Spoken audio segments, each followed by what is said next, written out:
The radar screen glowed green in the darkness of USS Parche's conning tower. It was 3:32 in the morning on July 31st, 1944, and Commander Lawson Patterson Ramage stood on the bridge of his submarine, staring at what every doctrine manual said he should not do. Before him, stretched across the Luzon Strait between Formosa and the Philippines, lay convoy Mi-11, 23 Japanese ships carrying troops, ammunition, and fuel oil toward the crumbling southern front. The night was black, moonless, the kind of darkness that swallowed ships whole. Behind him, below deck, his crew waited at battle stations. Ahead, the enemy sailed in neat columns, unaware that a predator had surfaced in their midst. Ramage made his decision. He would not dive. He would not fire from the safe, invisible depths where submarines belonged. He would stay on the surface, drive directly into the center of that convoy, and fight at point-blank range with 19 torpedoes and whatever time luck would give him. It was precisely the kind of attack that could get him court-martialed or killed. Every regulation, every lesson hammered into submarine officers since Pearl Harbor said the same thing. Attack from below, stay hidden, survive to fight another day.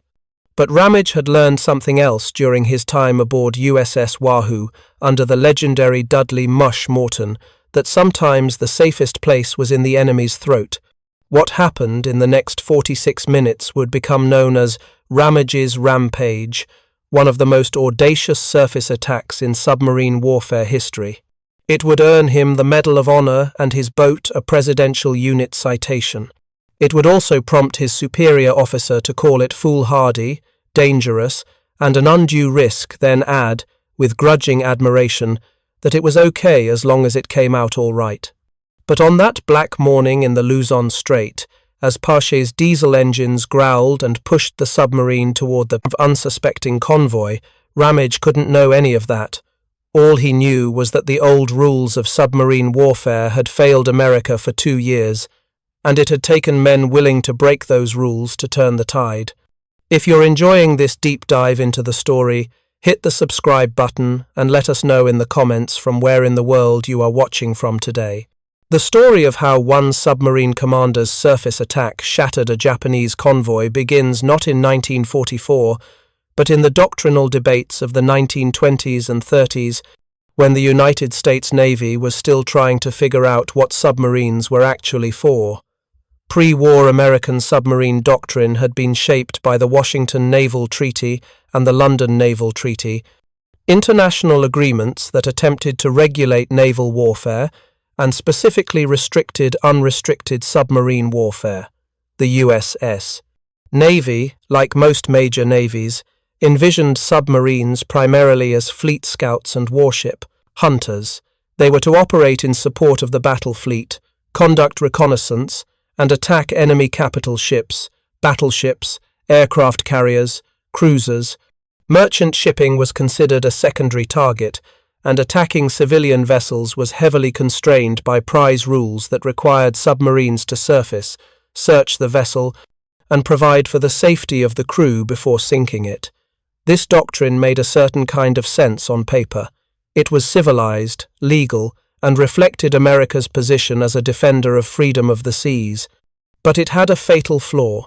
It assumed submarine combat would happen the way surface combat happened, with visual identification, warning shots, and time for deliberation. It assumed submarines would fight like gentlemen. What it didn't account for was what would happen when someone decided to fight like a wolf. The submarine built under this doctrine was impressive in its own right.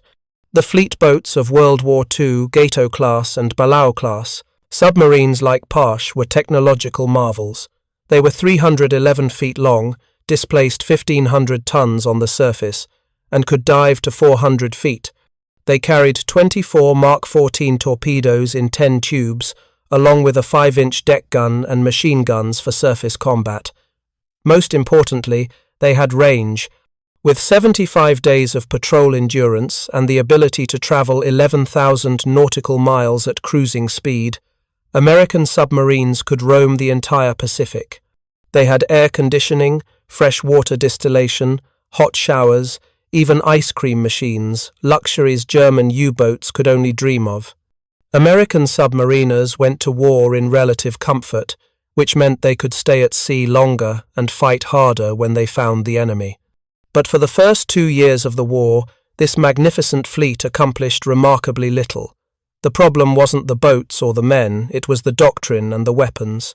Submarine commanders had been trained to be cautious, to attack from depth using sonar, to stay hidden at all costs. They'd been told that submarines were easily detected from the air, that they had to remain deeply submerged to survive. Many skippers approached combat as if they were still in peacetime exercises, where caution was rewarded and aggression was penalized. The few who attacked aggressively ran into an even worse problem. Their torpedoes didn't work. The Mark 14 torpedo, America's primary submarine weapon, had never been properly tested before the war. In the Depression-era Navy, torpedoes were too expensive to waste on realistic tests. So the Mark 14 went to war with multiple critical defects.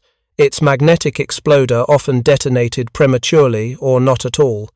Its contact exploder frequently failed on direct hits, the firing pin shattering instead of triggering the warhead. Most devastatingly, the torpedo ran 11 feet deeper than set, meaning shots aimed at a ship's waterline passed, harmlessly underneath. Submarine after submarine returned from patrol with stories of perfect attacks that resulted in nothing but wasted torpedoes and angry, frustrated crews. The Bureau of Ordnance, rather than investigating these complaints, blamed the submarine commanders. They called them bad shots, questioned their competence, suggested they were making excuses for their failures. It took until late 1943 for all the torpedo problems to be identified and fixed, 2 years during which American submarines sank far fewer Japanese ships than they should have. In 1942, U.S. submarines sank only 180 merchant ships. In 1943, even with improvements, they sank only 290. These were not the numbers of a force winning the war. What changed the American submarine war wasn't better torpedoes alone. It was a revolution in doctrine, and that revolution had a name: Dudley Walker Morton, Lieutenant Commander. Morton took command of USS Wahoo on December 31, 1942, in Brisbane, Australia, inheriting a boat with a fine crew and a mediocre combat record. Wahoo's first 2 patrols under Lieutenant Commander Marvin Kennedy had been exercises in frustration, opportunities missed, attacks bungled, returns to port with most torpedoes still loaded. Morton had served as prospective commanding officer on that second patrol, watching Kennedy's cautious approach fail again and again. When Morton took over, he gathered Wahoo's crew and made them a promise that would echo through the submarine force. Wahoo is expendable. We will take every reasonable precaution, but our mission is to sink enemy shipping. Now, if anyone doesn't want to go along under these conditions, just see the yeoman. I am giving him verbal authority now to transfer anyone who is not a volunteer. Nothing will ever be said about your remaining in Brisbane. Not one man asked for a transfer. They sensed, perhaps, that something was about to change. Morton's third patrol, in January and February of 1943, rewrote the rulebook. He took Wahoo into the Yellow Sea, deep into Japanese-controlled waters, and went hunting with a ferocity the enemy had never seen from American submarines. He attacked on the surface in broad daylight. He used his deck gun alongside torpedoes. He developed the down-the-throat shot-firing torpedoes straight at an approaching destroyer rather than fleeing. He penetrated Wewak Harbour in New Guinea, a heavily defended anchorage, and sank ships at point-blank range while Japanese depth charges exploded around him. Most revolutionarily, he reversed the traditional roles in the conning tower. Morton stayed at the plotting table, calculating angles and distances, while his executive officer, Lieutenant Richard O'Kane, manned the periscope. This allowed Morton to fight the boat like a quarterback calling plays, while O'Kane provided the real-time reconnaissance. It was unorthodox, it violated standard procedure, and it was devastatingly effective. Wahoo returned to Pearl Harbor on February 7, 1943, flying a broom from her periscope, the traditional signal of a clean sweep. Morton claimed to have sunk 9 ships totaling 60,000 tons. Post-war analysis would revise this to 7 ships, but the exact numbers mattered less than the psychological impact. Here was proof that submarines could be aggressive, could take the fight to the enemy, could win decisively. Morton became a hero overnight. His tactics were studied, discussed, and debated. Some older commanders thought he was reckless, that his luck would run out. They were right about the luck, but wrong about the tactics. Morton would complete 5 war patrols on Wahoo, sinking 19 ships before Wahoo was lost with all hands in October 1943, attempting to exit the Sea of Japan through La Perouse Strait. But by then he'd already changed the war. Among those who learned from Morton was Lieutenant Richard O'Kane, Wahoo's executive officer for 5 patrols. O'Kane would go on to command USS Tang and become the most successful submarine commander in American history, sinking 33 ships for over 116,000 tons. But there was another officer who absorbed Morton's lessons, someone who'd never served on Wahoo, but who studied every patrol report, who understood that the old cautious doctrine had to die if America was going to win the Pacific War. His name was Lawson Patterson Ramage, and in 1943 he was given command of a brand new Balao-class submarine named USS Pache. Ramage was 35 years old when he took command, a Naval Academy graduate who'd spent years on surface ships before qualifying for submarines. He'd overcome a wrestling injury that damaged his right eye to pass the submarine physical determination that would define his command style. He was nicknamed Red for his hair color, and those who served under him remember a quiet intensity, a man who didn't raise his voice but whose orders carried absolute authority. He wasn't flamboyant like Morton, didn't make grand speeches or cultivate a larger-than-life personality. But he shared Morton's fundamental insight that submarine warfare was about aggression, about pressing the attack, about refusing to give the enemy time to organize a defense. Pache was commissioned on November 20th, 1943, at Portsmouth Naval Shipyard in Kittery, Maine. She was everything the pre-war submarine designers had hoped for: 311 feet of sleek Predator, capable of 20 knots on the surface and 9 knots submerged, armed with 10 torpedo tubes and carrying 24 Mark 14 torpedoes. By the time Pache entered service, the torpedo problems had largely been fixed. The magnetic exploder had been disabled, the depth-keeping issue resolved, the contact exploder redesigned. American submarines finally had weapons that worked. What they needed now were commanders willing to use them the way Morton had shown. Pache's first war patrol, from March 29th to May 23rd, 1944, was part of a 3-submarine wolf pack with USS Bang and USS Tinosa operating south of Formosa in the Luzon Strait. The wolf pack concept was itself a lesson learned from German U-boats, multiple submarines working together, sharing intelligence, coordinating attacks. The patrol was moderately successful.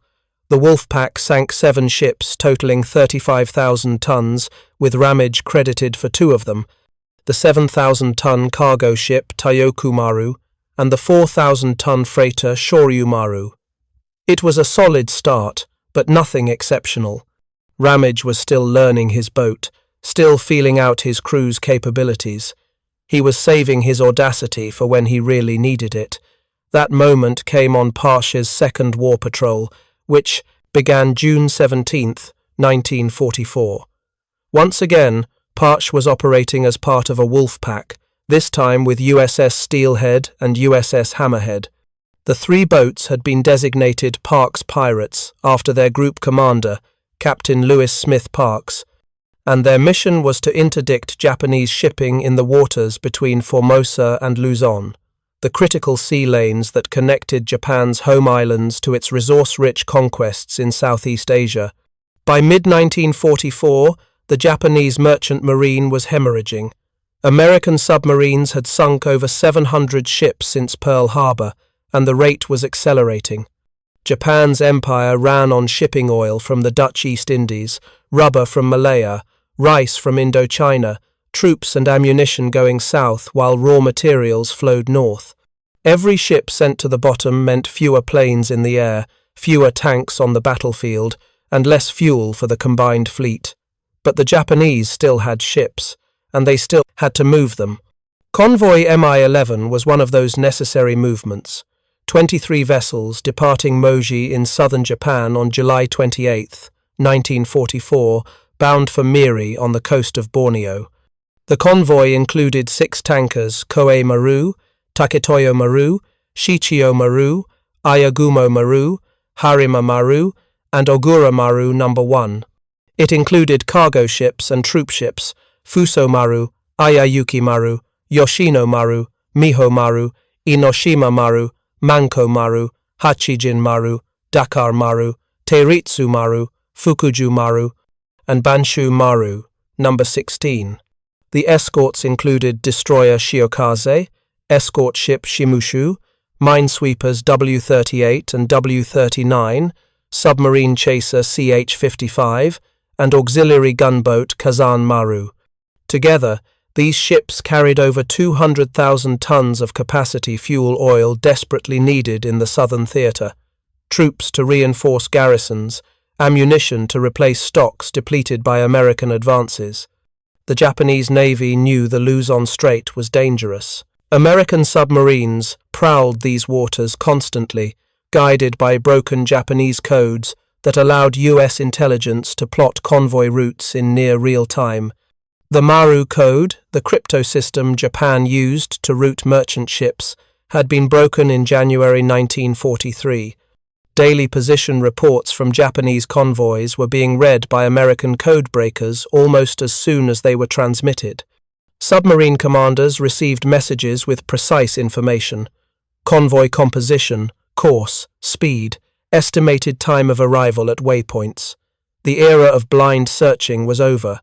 Now it was just a matter of getting into position and executing the attack. On July 29th, at 10:30 in the morning, USS Steelhead was off the coast of Formosa when her radar operator picked up smoke on the horizon. Commander David Welchel ordered the boat to track at maximum surface speed, staying just out of visual range, watching the convoy's course and speed. He couldn't attack immediately. The convoy was still too heavily escorted, the sea state too calm, the daylight too bright.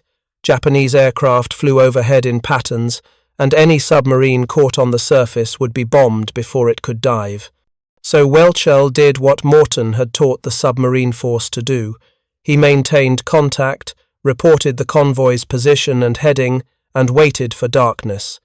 At 8:15 that evening, as the sun set and the Pacific darkened, Steelhead sent out a message on the Wolfpack frequency. Convoy spotted, 23 ships with escorts. Course 180, speed 9 knots, Luzon Strait, northwest of Cape Mayfair.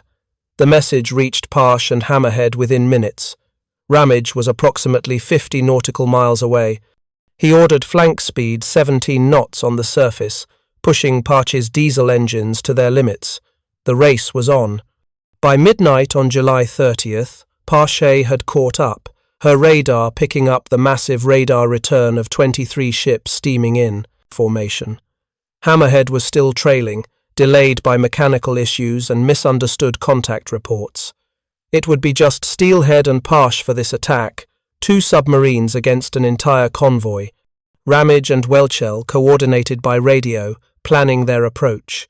They would attack from opposite sides of the convoy, creating confusion, forcing the escorts to divide their attention. They would stay on the surface to maximize speed and allow for rapid torpedo reloads. And they would press close, not firing from long range where torpedoes might miss, but from point-blank range where every shot counted. At 3:32 in the morning on July 31st, Steelhead struck first. 6 torpedoes leaped from her bow tubes, racing toward the darkened shapes of the convoy. 2 hit Koei Maru, a 10,000-ton tanker, blowing massive holes in her hull. Another two hit Dakar Maru, a 7,000-ton freighter. Then, Steelhead spun and fired 4 stern torpedoes as Japanese signal. Flares lit up the night. The flares cast an eerie red glow across the water, silhouetting the submarines for anyone watching. The convoy erupted in chaos. Ships began making emergency turns, horns blaring, escorts racing toward the attack bearing. Steelhead dove deep, rigging for depth charges, while on the surface, closing fast from the opposite side of the convoy, Lawson Ramage watched the fireworks and prepared to make his move. Pache was 3 miles out when the first explosions lit the horizon.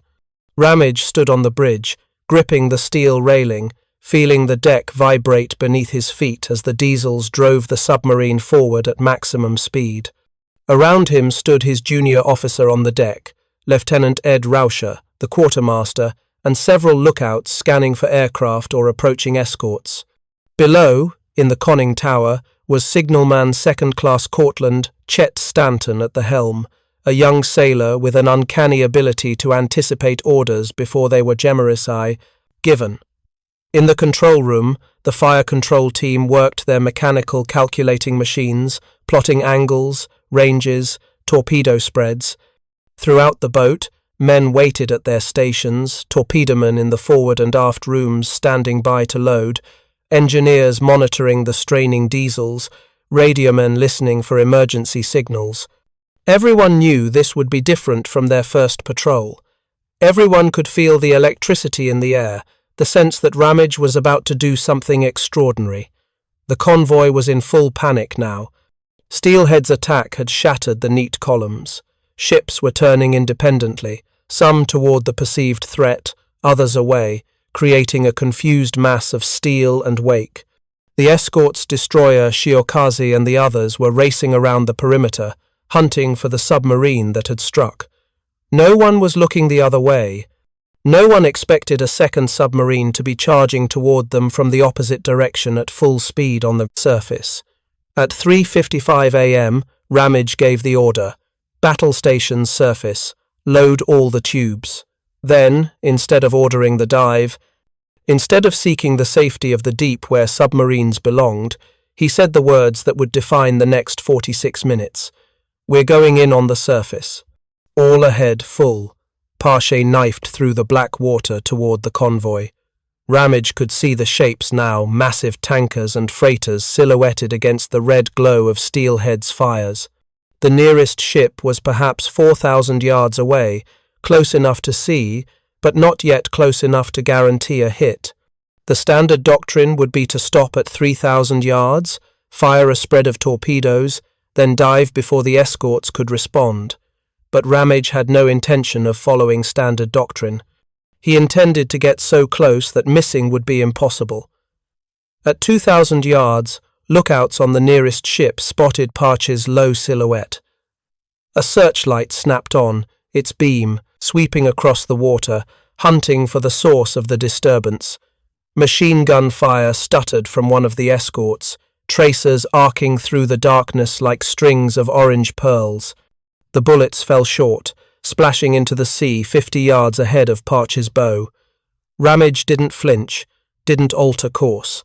He was committed now. At 1,000 yards, he selected his first target, a large freighter sailing on the convoy's starboard flank. Fire 1. The submarine shuddered as the first Mark 14 torpedo left its tube, compressed air whooshing through the boat. Fire 2. The range was so close that the torpedoes barely had time to arm before they struck. The first hit just aft of the freighter's bridge, blowing debris 50 feet into the air. The second hit near the stern, breaking the ship's back. The freighter lurched, listing immediately to port, her death certain. But Ramage wasn't watching. He'd already spun Pache to bring the stern tubes to bear on 2 massive tankers sailing in column. At 800 yards, he fired 2 stern torpedoes at the lead tanker.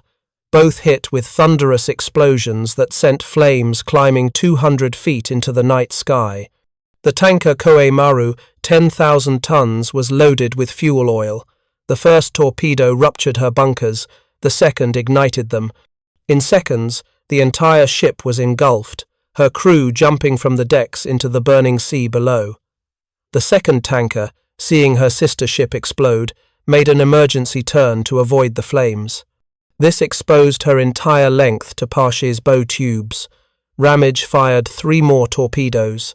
The first 2 hit amidships, opening the tanker's hull like a gutted fish.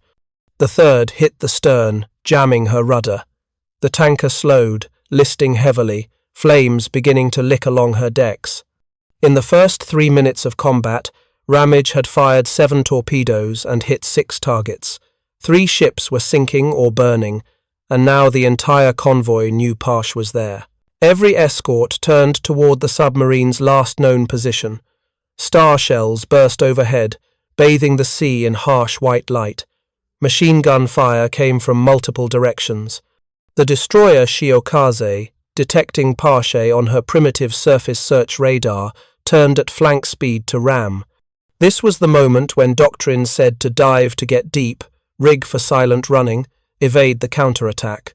Paget could have slipped beneath the surface and disappeared into the black depths of the Luzon Strait. But diving meant losing contact with the convoy, meant giving up the initiative, meant settling for the ships already sunk instead of pressing the advantage. Ramage calculated the odds in the seconds he had. His torpedomen could reload the tubes in about 5 minutes if the submarine stayed on the surface and maintained speed. If he dove, reload would take 15 minutes or more in the cramped, tilted confines of a submerged boat. 5 minutes versus 15. The difference between 6 sunk ships and potentially a dozen. Maintain course, all ahead flank. Reload all tubes. Ramage's voice was calm, matter-of-fact, as if he were ordering coffee rather than driving his submarine deeper into a hornet's nest of enemy ships. Below, in the forward torpedo room, torpedomen worked with desperate speed, sweating in the 100-degree heat, manhandling 3,000-pound torpedoes from their storage racks into the tubes. In the aft room, the same frantic choreography. And on the bridge, Ramage kept Paget weaving through the convoy, using the merchant ships themselves as cover against the escorts. At 4:07 a.m., with 4 bow tubes reloaded, Ramage spotted a large transport bearing down on his port bow. She was a big one, maybe 8,000 tons, and she was trying to ram. The transport's captain had evidently decided that if his ship was going to die, it would take the American submarine with it. The range closed rapidly 2,000 yards, 1,500, 1,000.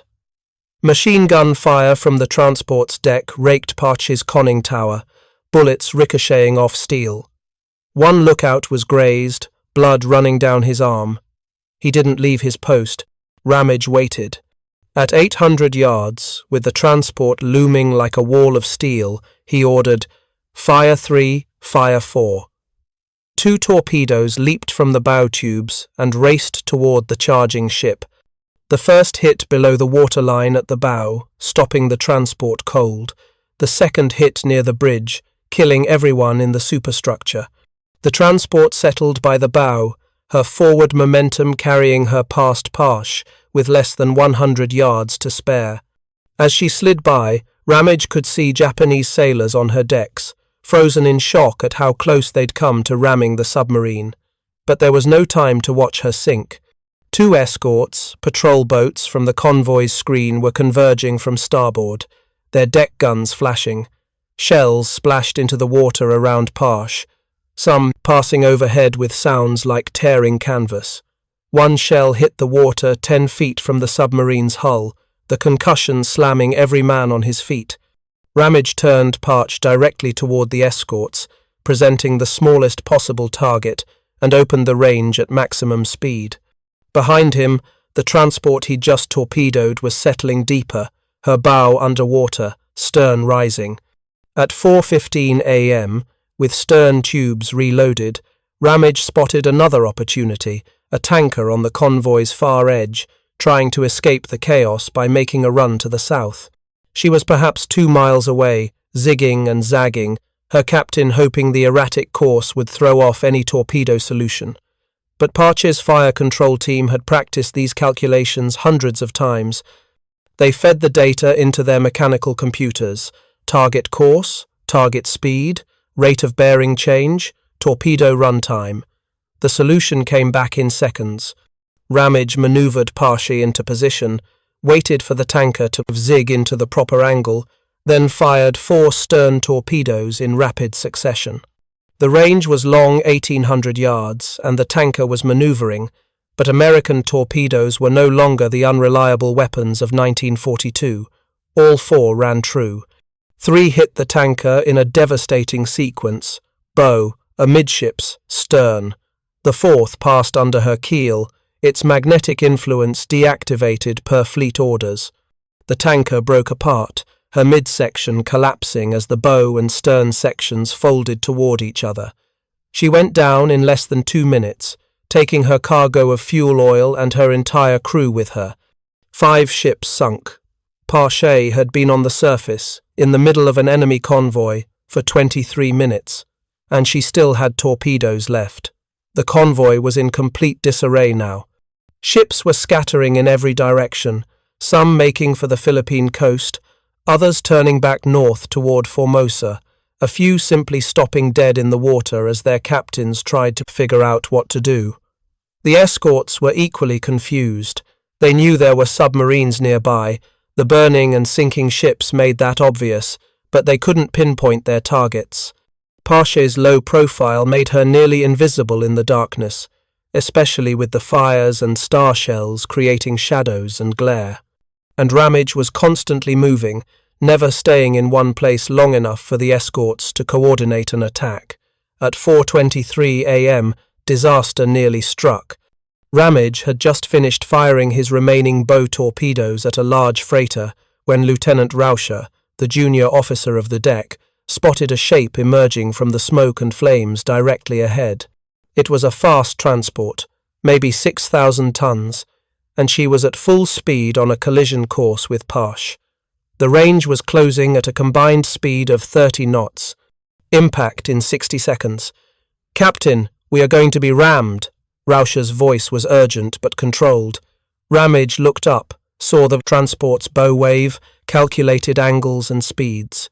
The standard response would be to dive immediately below negative, flood the tanks, get underwater before impact. But Parshy couldn't dive that quickly. She'd been running with a negative tank blown for surface stability. By the time she got under, the transport would be on top of her, her bow crushing Parch's pressure hull. Diving meant death. "Captain, we are going to be rammed." Rauscher repeated, louder this time. In the conning tower below, Chet Stanton at the helm heard the alarm in Rauscher's voice. He also knew something his officers might have forgotten in the chaos. Ramage's last order had been all stop, as they were lining up the previous torpedo shot. Parshy was dead in the water, a stationary target for the oncoming transport. Stanton didn't wait for orders. He rang up all-ahead flank on the engine order telegraph. The diesel engines, still warm and ready, roared to full power. Parshy surged forward. Ramage, hearing the engines, understood instantly what Stanton had done. Right full rudder. Parshy's stern swung to port just as the transport's bow passed through the space where the submarine had been moments before. The transport missed by 50 feet, some observers would later say 50 inches. Japanese sailors on the transport's deck were screaming, some in rage, some in fear, as they watched the American submarine slip past. Someone threw a coffee mug. It bounced off Parshy's conning tower, but the evasive maneuver had put Parshy in an even worse position. She was now boxed in small escorts on both sides, the transport ahead and behind her, emerging from the smoke, another large freighter bearing down. It was a perfect crossfire. Shells were splashing all around. Machine gun fire was chewing up Parshy's deck. One bullet hit the bridge, railing 6 inches from Ramage's hand. Another grazed his cap. The logical response, the response every survival instinct screamed for, was to dive, get deep, survive to fight another day. Ramage calculated differently. Directly ahead was the large freighter, maybe 8,000 tons, probably carrying troops or ammunition. She was the biggest target left in the convoy. and she was perfectly positioned, her entire length exposed to Pasha's bow tubes. If Ramage turned away to escape, he'd never get another chance at her. If he pressed the attack, he'd be putting his submarine and crew at maximum risk, staying on the surface in a crossfire to sink one more ship. He pressed the attack. Maintain course. Prepare bow tubes. The range to the freighter closed rapidly. 1,500 yards. 1,000. The escorts were firing everything they had. The air was filled with tracers, shell splashes, the crack of near misses. Ramage sent every man on the bridge below, except himself and the quartermaster. If Pasha was going to be hit, no sense having more men exposed than necessary. Below, the crew could hear shells hitting the water around them and could feel the concussions through the hull. Some were praying, some were cursing. Most were just doing their jobs, reloading torpedoes, manning their stations, trusting that their captain knew what he was doing. At 800 yards, Ramage had his solution. The freighter wasn't maneuvering, her captain had evidently decided to ram or be torpedoed, no third option. Fire 1, fire 2, fire 3. 3 torpedoes, one after another, 800 yards to target. Run time, 43 seconds. Everyone on Pash held their breath. The first torpedo hit the freighter just forward of amidships, blowing a hole 20 feet across in her starboard side. The second hit 10 feet aft of the first, opening her like a zipper. The third hit near the stern, jamming her rudder and destroying her steering gear. The freighter lurched to port, began settling immediately, her crew abandoning ship even as she continued forward on her death momentum. She passed Pash off to starboard, close enough that Ramage could see faces looking down at him from her decks. Some of those faces were cursing, some resigned, none were happy. 6 ships sunk, and Pasha still had her stern tubes loaded. At 4:43 a.m., 46 minutes into the surface attack, Ramage spotted one last target, a medium-sized tanker trying to escape to the west.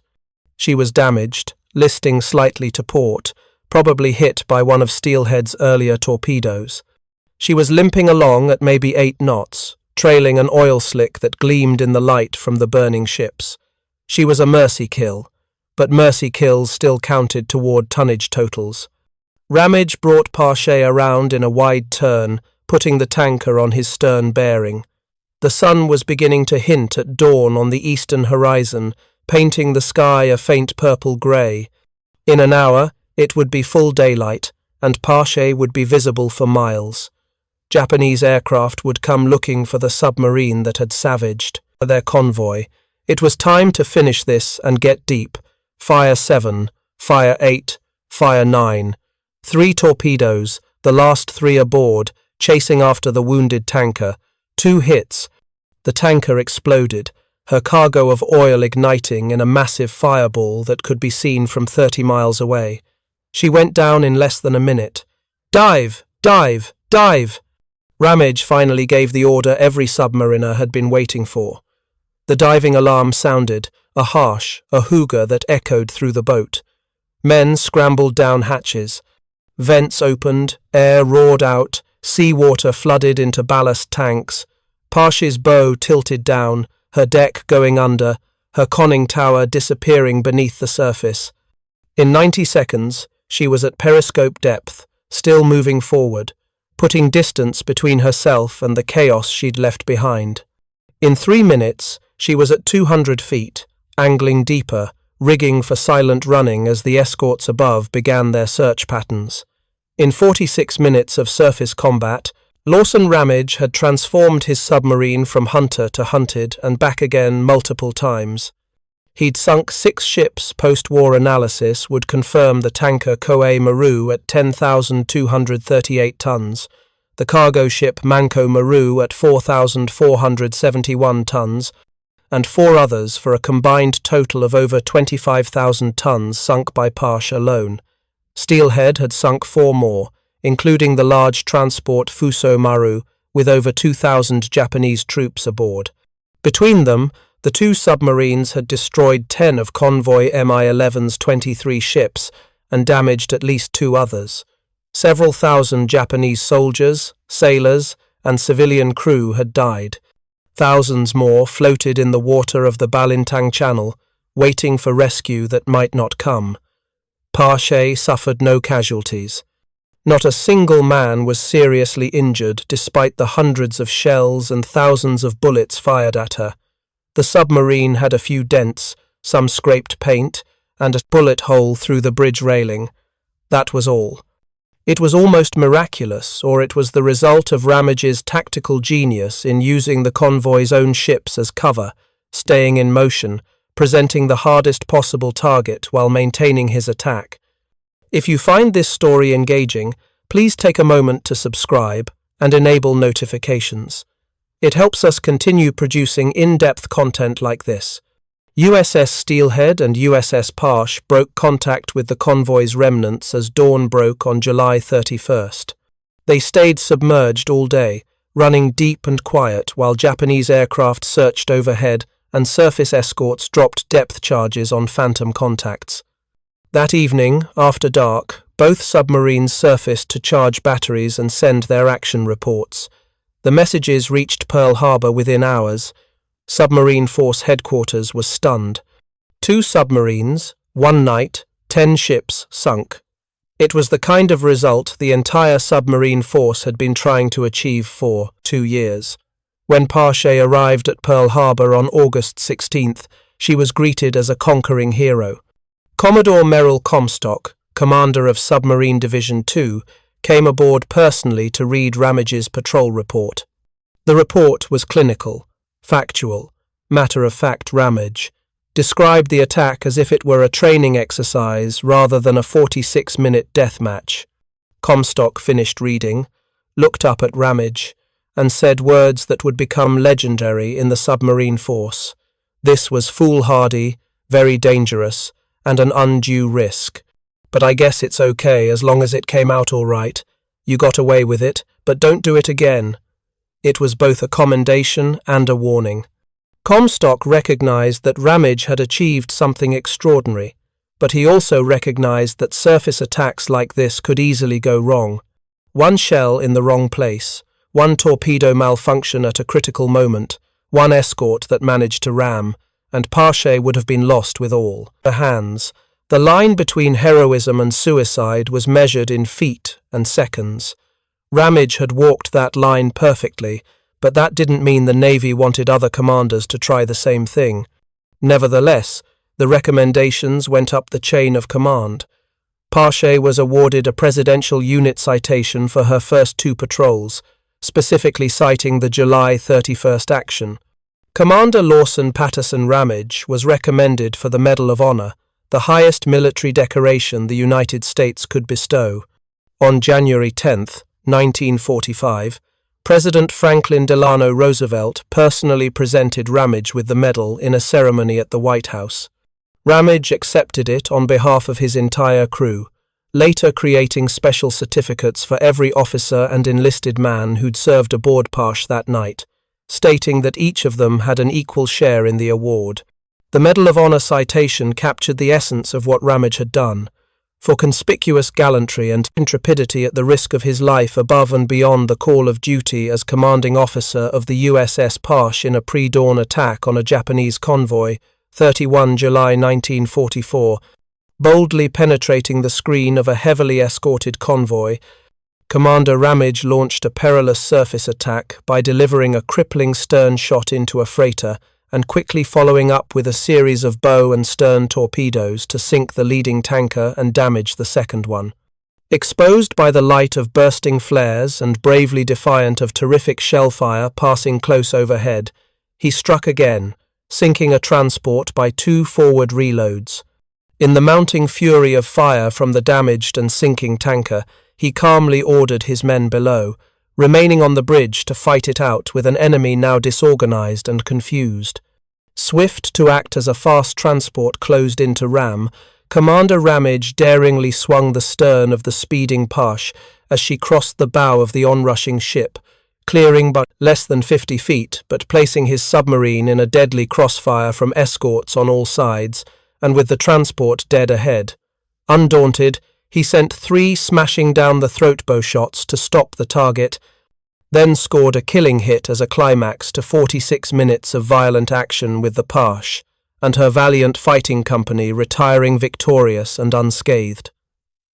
But the story of Ramage's surface attack is not just about one man or one boat.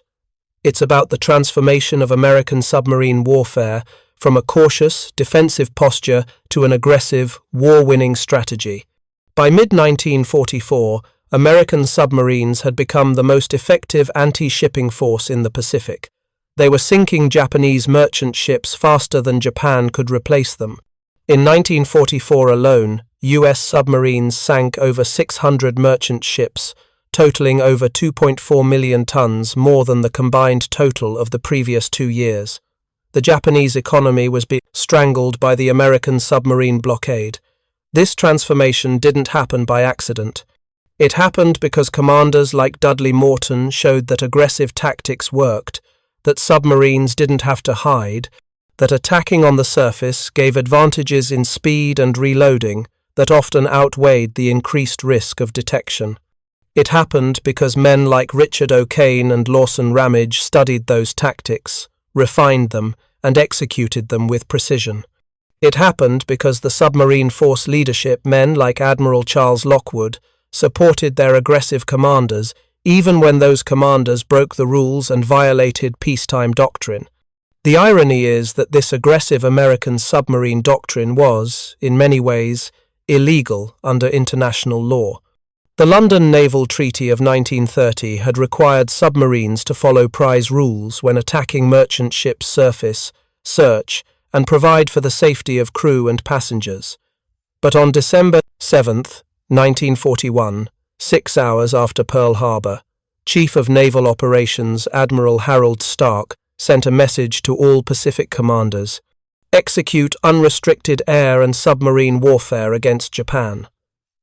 With those words, the United States abandoned the legal constraints it had championed for decades. American submarines would sink Japanese merchant ships without warning, without surfacing, without concern for survivors. It was the same unrestricted submarine warfare that Germany had practiced in World War I and that America had condemned. The difference now was that America was on the giving end rather than the receiving end. This created an ethical tension that submarine commanders dealt with in different ways. Some, like Morton, embraced the ruthlessness completely, arguing that every Japanese soldier saved from drowning would kill American soldiers later. Others maintained a more measured approach, attacking ships without mercy but not deliberately targeting survivors. In the water, Ramage fell into the latter category. He would sink ships without hesitation, but he didn't hunt survivors. When Pache's crew fished Japanese sailors out of the water for intelligence purposes, Ramage treated them according to Geneva Convention protocols, even as those same protocols were being violated by the very nature of his mission. The Japanese, for their part, followed an even more counterproductive doctrine. Japanese submarines focused almost exclusively on warships, aircraft carriers, battleships, cruisers. They largely ignored the thousands of Allied merchant ships that supplied American forces across the Pacific. This made a certain kind of sense from a traditional naval warfare perspective. Sinking a carrier was more prestigious than sinking a freighter, but it was strategically foolish. American industrial production could replace a carrier in a year, but every tanker sunk, every transport sent to the bottom, had immediate tactical effects. The Japanese submarine force, which began the war with excellent boats and well-trained crews, ended the war having accomplished relatively little while suffering heavy casualties. American submarines, by contrast, won the economic war. By January 1945, Japan's merchant marine had been effectively destroyed. Oil imports from the Dutch East Indies, the entire reason Japan had gone to war, had dropped to nearly zero. The 4,000-plus merchant ships Japan possessed in 1941 were reduced to barely 700 by war's end, and most of those were small coastal vessels. The Japanese home islands were being starved of resources. Factories shut down for lack of raw materials. Rations were cut again and again. The combined fleet couldn't sortie for lack of fuel. And a significant portion of that destruction came from submarines attacking in ways that 5 years earlier would have been considered impossible. Ramage continued fighting after his Medal of Honor action. Parche's third patrol, from September to November 1944, was quieter. No enemy ships sunk, though not for lack of trying. The Japanese had learned. They were routing ships closer to shore, using smaller vessels, moving primarily during daylight when submarines were more easily spotted from the air. Convoy targets were becoming scarce as the Japanese merchant marine dwindled.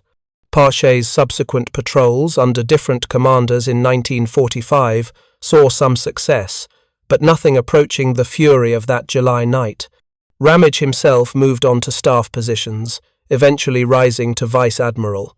He commanded cruiser divisions, led the search for the lost nuclear submarine USS Thresher in 1963, and served as Deputy Chief of Naval Operations for Fleet Operations. He retired in 1966 after 35 years of service. He died in 1990 at age 81, having lived long enough to see the submarine force he'd helped revolutionize become the nuclear-powered behemoth of the Cold War. But his legacy isn't measured in rank or years of service. It's measured in that 46-minute window on July 31st, 1944, when he took every lesson Dudley Morton had taught the submarine force and executed it with near-perfect precision.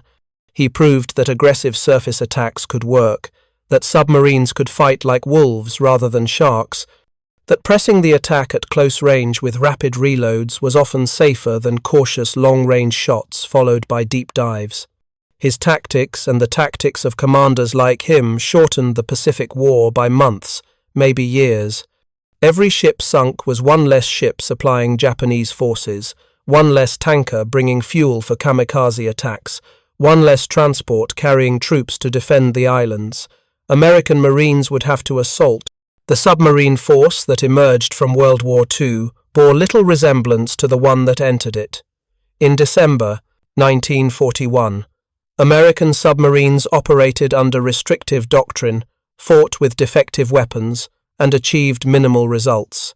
By August 1945, they had sunk 56% of all Japanese merchant ships lost in the war over 1,200 vessels, totaling 5 million tons.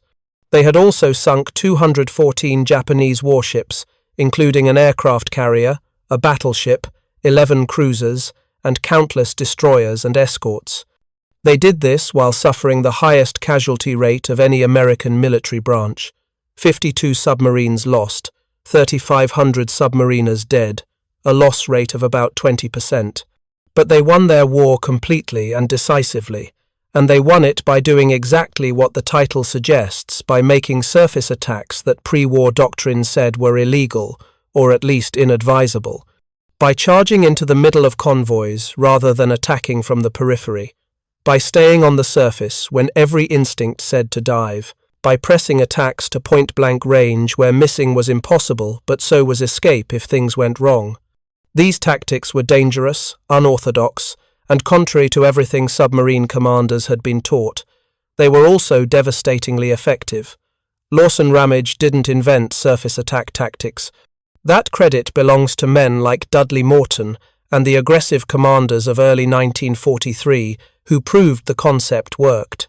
But Ramage refined those tactics, executed them with precision, and demonstrated that they could achieve results beyond anything pre-war planners had imagined. His 46-minute rampage through convoy Mi-11 stands as one of the most audacious submarine attacks in military history. It was foolhardy, it was dangerous, it was an undue risk, and it worked perfectly. In the conning tower of USS Parche, now preserved as a memorial at Pearl Harbor, visitors can see the periscope Ramage used that night, the controls his helmsman Chet Stanton operated, the torpedo firing panel where his weapons officer launched 19 torpedoes in 46 minutes. They're just pieces of metal and glass now, silent witnesses to a night when everything doctrine said should have killed Parche instead resulted in her greatest victory. The lesson of that night transcends submarine warfare. It's about knowing when rules need to be broken, when doctrine needs to be violated, when the safest course is actually the most dangerous one. It's about calculated aggression, not recklessness, but the kind of tactical audacity that recognizes opportunity and seizes it regardless of risk. The Japanese convoy captain who watched Pash slip away into the darkness that morning probably never understood what had happened. One moment his convoy was steaming peacefully through the Luzon Strait. The next, ships were exploding in every direction. The chaos, the confusion, the sheer audacity of a submarine staying on the surface throughout the attack it was, beyond his frame of reference, beyond anything his training had prepared him for. By the time the sun rose on July 31st, 10 of his 23 ships were gone, thousands of his men were dead or swimming, and the American submarine that had caused it all had vanished like a ghost. That's what aggressive submarine warfare looked like when executed by a master. Not the slow, cautious, by-the-book approach of early war patrols, but a furious, relentless assault that gave the enemy no time to react, no space to organize a defense, no mercy. Ramage learned from Morton, O'Kane learned from Morton, and through them, the entire submarine force learned that the old rules didn't apply in the Pacific War. The side that adapted fastest, that abandoned failed doctrine in favor of tactics that actually worked, would win. And America's submarine force did adapt, did evolve, and did win its part of the war completely. On that August morning in 1944, when Pash returned to Pearl Harbor, Ramage stood on the bridge watching the submarine base approach. Behind him were 2 war patrols, 13 enemy ships sunk, and 46 minutes of combat that would define his career. Ahead of him was a Medal of Honor ceremony, a career in the Navy's senior ranks, and a place in submarine warfare history. But at that moment, as Pash's crew lined up on deck in their dress whites and the bass band played welcoming music, he was probably just relieved to be alive. He'd gambled everything on an attack doctrine that common sense said couldn't work. He'd won the gamble, and he'd proven that sometimes the most illegal, inadvisable, and dangerous course of action is also the most effective. The destroyers that would later be named in honor of men like Dudley Morton and Richard O'Kane are testaments to the submarine force's debt to these aggressive commanders. But no ship was named for Lawson Ramage, perhaps because he survived the war, perhaps because Medal of Honor recipients who live don't get the same memorial treatment as those who die. But his legacy lives on in every submarine commander who studies his tactics, in every aggressive approach to combat, in every decision to press the attack rather than playing it safe. Ramage's rampage through convoy Mi-11 was a masterclass in submarine warfare, and its lessons remain relevant wherever submarines operate. The sun rose over the Pacific on July 31st, 1944, illuminating a sea littered with wreckage, burning oil, and the flotsam of destroyed ships. Somewhere below that debris field, USS Parch ran silent at 300 feet, her crew finally able to breathe, to laugh, to process what they'd just survived. And in the waters around Parch, convoy Mi-11 survivors clung to wreckage and boats, waiting for rescue, trying to understand how one submarine had destroyed half their convoy in less than an hour. The answer was simple, though they'd never know it. They'd encountered a commander who understood that sometimes the most effective tactic is the one nobody expects, the one that breaks every rule, the one that should get you killed but instead wins the battle. They'd encountered Lawson Red Ramage, and he'd just taught them a lesson in submarine warfare they'd never forget. Thank you for watching. For more detailed historical breakdowns, check out the other videos on your screen now, and don't forget to subscribe.